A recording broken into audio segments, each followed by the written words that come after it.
নাই, বাঘটো আমি যিটো আমাৰ হেৰি কৰিছিলোঁ, তাৰ পৰীক্ষা কৰা হৈছিলে, সেইটো আমাৰ এডাল্ট অল্ড এজ আমাৰ বাঘিনী আছিলে, T5 বুলি কয়।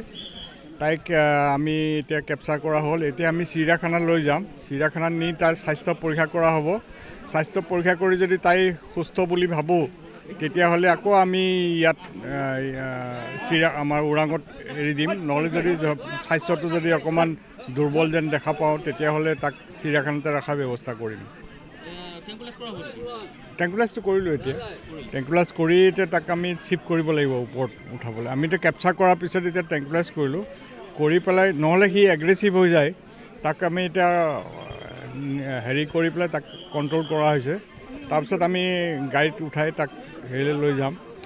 এতিয়া ঘটনাটো হৈছে কি, তাক যিমান সোনকালে পাৰোঁ আমি লৈ যাব লাগিব, যাতে হেৰি হয়।